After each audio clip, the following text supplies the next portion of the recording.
തീർച്ചയായിട്ടും നല്ലൊരു എക്സ്പീരിയൻസ് തന്നെ സമ്മാനിച്ചു. ഗംഭീര പ്രകടനം. അത് ആരെ എടുത്ത് പറയണം നമുക്ക് പറ്റണില്ല. എല്ലാവരും ആദ്യം പോലെ അവസാനം വരെ പേടിപ്പിച്ചും വിറപ്പിച്ചുമാണ് നായകനെ അവതരിപ്പിച്ചിരുന്നത്. പിന്നെ 100-ൽ 100 തന്നെ, 101 കൊടുക്കാം. ഘടനകളുടെ കാര്യം എടുത്തു പറയുകയാണെങ്കിൽ മമ്മൂട്ടി എന്തുകൊണ്ടാണ് രാക്ഷസ നടികർ എന്ന് പറയുന്നത് എന്തുകൊണ്ടാണ് അക്ഷരാർത്ഥത്തിൽ ഈ സിനിമയിൽ രാക്ഷസൻ തന്നെയായിരുന്നു മമ്മൂട്ടി.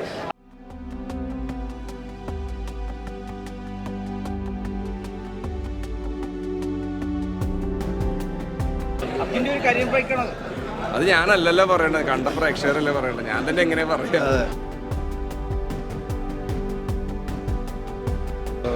എന്തൊരു ഭംഗിയെന്ന് അറിയാമോ, ഭയങ്കര മൂടാ. നമുക്ക് പൊളിച്ചടിക്കിട്ടുണ്ട്. നമുക്കത് തിരഞ്ഞെടുത്തോണ്ടല്ലേ അർജുന വേഷം കിട്ടിയത്.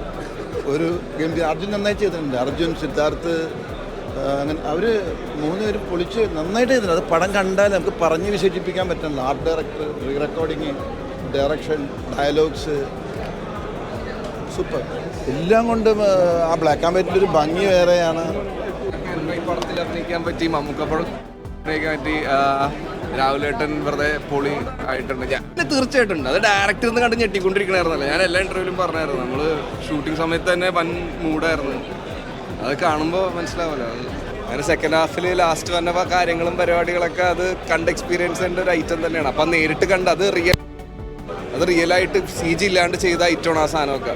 അപ്പോൾ അതിന് നല്ല എക്സ്പെൻസീവായി നല്ല രീതിക്ക് ആ ചെക്കൻ പെർഫോം ചെയ്തിട്ടുണ്ട്. കളരിയൊക്കെ ചെയ്യുന്ന ഒരു ചെക്കനെ കൊണ്ട് ചെയ്യിപ്പിച്ചാണത്. അപ്പോൾ അത് കാണുമ്പോൾ ബാക്കി എനിക്കത് തുറന്ന് പറയാൻ 2 ദിവസം കൂടി കണ്ട് ഞാൻ പറയാം. അഡാപ്റ്റേഷനാണ്. അതിൻ്റെ കുറേ നല്ല ഈണം സംഗീതത്തിലും ആ സാധനം കൊണ്ടുവന്നുണ്ട്. ഈ കഥയിൽ ഈ പറഞ്ഞ മാതിരി ഫോക്ലോർ സാധനം. പിന്നെ മമ്മൂക്കയുടെ പെർഫോമൻസാണ് ശരിക്കും പറഞ്ഞാൽ ഹൈലൈറ്റ് സാധനത്തിൽ പറയേണ്ടത്. ഞാൻ ഇതിൽ മിക്സിലും സാധനത്തിലൊക്കെ ഇരുന്ന് ഇത് കണ്ടിട്ടുണ്ടെങ്കിലും ഇന്നത് കാണുമ്പോൾ ഒരു പ്രത്യേക സാധനം ഉണ്ടായിരുന്നു. അതായത് മമ്മൂക്കയുടെ സാധനങ്ങളൊക്കെ കാണുമ്പോൾ black and white doesn't matter. നിങ്ങളാണ് എക്സ്പീരിയൻസ് പറയേണ്ടത്, ഞാനല്ല. പടം തീർന്നപ്പോൾ ആൾക്കാരുടെ പ്രതികരണം എങ്ങനെ ഉണ്ടായിരുന്നു? ഹാപ്പിയാണ്, വളരെ ഹാപ്പി. എൻ്റെ ലൊക്കേഷനും ഇതിൻ്റെ ഇത് ആർട്ടും ഒക്കെ എല്ലാവരും പിന്നെ അടിപൊളിയായിട്ട്. നമ്മൾ വിചാരിച്ച ബ്ലാക്ക് ആൻഡ് വൈറ്റ് എന്നൊക്കെ പറഞ്ഞാൽ കണ്ടിരിക്കാൻ പറ്റുമെന്നുള്ളത്. എന്തായാലും കണ്ണിനായാലും ബ്ലാക്ക് ആൻഡ് വൈറ്റ് നല്ലതെന്ന് എനിക്ക് തോന്നുന്നു. ഭ്രമയുഗം എന്ന് പറഞ്ഞ ചിത്രം തീർച്ചയായിട്ടും 2024 ഞാൻ കാണാൻ ആഗ്രഹിച്ച ഒരു ചിത്രമാണ്. അതിൻ്റെ പ്രധാന ഘടകം എന്ന് പറഞ്ഞാൽ ബ്ലാക്ക് ആൻഡ് വൈറ്റ് ചിത്രം. അതിൽ തുടർച്ചയായിട്ട് ഹിറ്റുകൾ സമ്മാനിക്കുന്ന മമ്മൂക്ക വരുമ്പോൾ എങ്ങനെ ഉണ്ടാവും എന്നുള്ളതാണ് ഞാൻ നോക്കിക്കണ്ടത്.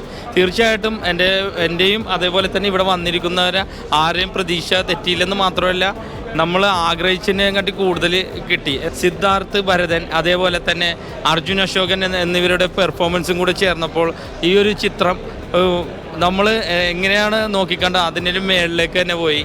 ഒരു ഫാൻറ്റസി ഹൊറർ ജനറിൽ പെടുന്ന ഒരു മൂവിയാണ്. പിന്നെ തോട്ട് പ്രോസസ്സ് എന്ന് പറയുന്ന രീതി വെച്ച് നോക്കുകയാണെങ്കിൽ ഇതൊരു ടൈം ലൂപ്പ് മൂവിയാണ്. കാരണം ഈ സിനിമയുടെ അവസാനം ഒരു അധികാര കൈമാറ്റം നടന്നിട്ടുണ്ട്. ആ അധികാര കൈമാറ്റം അധികാരം കിട്ടിയ ആൾ നമ്മുടെ ഇടയിൽ തന്നെയുണ്ട്.